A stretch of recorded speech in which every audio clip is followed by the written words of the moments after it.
njagala nange okutwala omukisa guno okubayozayoza mwenna okuyita mu mwaka omukadde era okutuuka mu mwaka guno omupya ogwa 2026.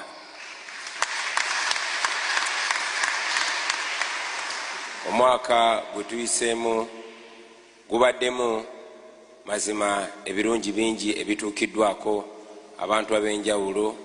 Nsaba okubayozayoza era okusaba Omukama ayongeze ebirungi byabawa mwene enju zammwe wamu ne bemukulembera. Mu mbeera y'emu era omwaka ogwo gubaddemu okusoomozebwa kungi. Bannaffe bangi batugenzeeko, bangi banyigiriziddwa. Tuyingira omwaka guno nga bannaffe bangi bali mu makomera awatali musango. Nsaba tubase mu ssaala zaffe, Omukama ayongere okubagumya era abongere essuubi basobole okudda totwegattako kubanga tebalina musango. Nange ngatta eddoboozi lyange kukwaniriza obubaka bw'omutukuvu Paapa.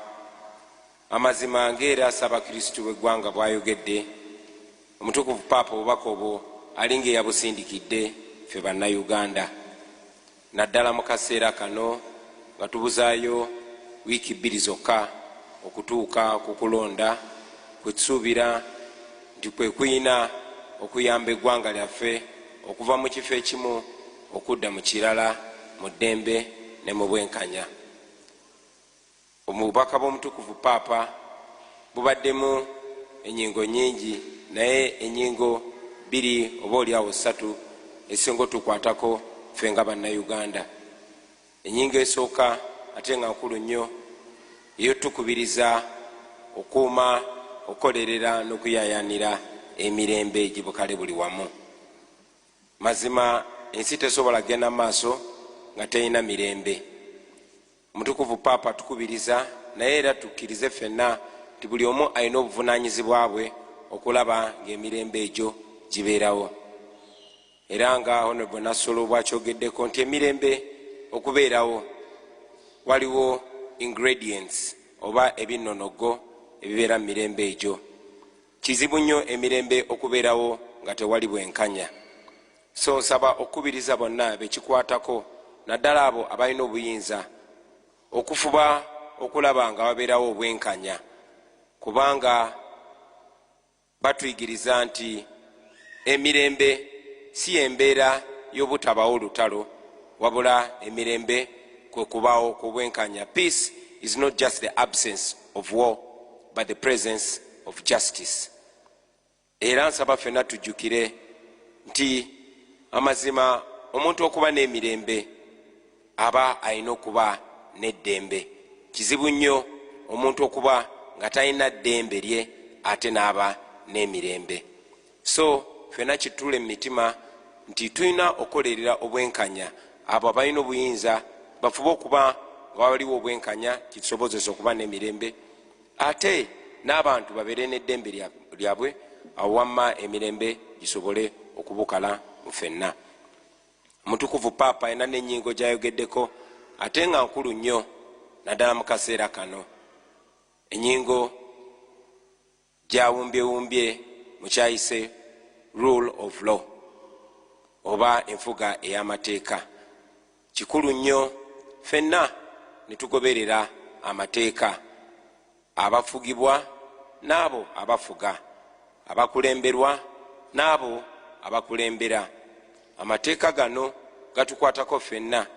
Kikulu nnyo abakulemberwa ogoberera amateeka, naye ate mwattu kikirako obukulu abo abakwatisa amateeka okuba nga bagagoberera.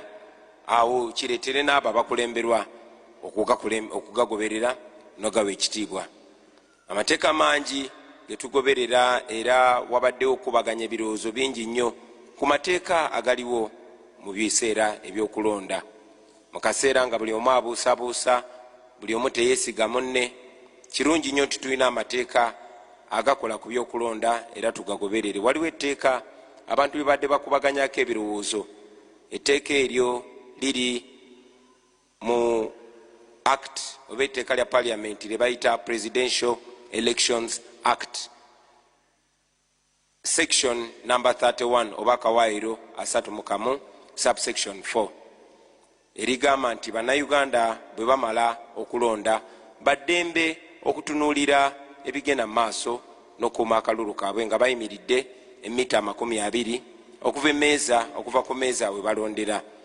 Nsaba okubiriza abo abakuuma ddembe n'abo ab'obuyinza basse nnyo ekitiibwa mu eri etteeka era bakubirize ne bannansi okuuma emirembe naye nga bagoberera etteeka eryo babeere bamativu mu mutima etteeka baligoberedde naye balikozeseza okufuna kye baagala ne bafuna okulonda okw'amazima n'obwenkanya nga basobodde okuuma akalulu kaabwe mu buntu bulamu mu bukkakkamu naye ate nga batunula enkaliriza.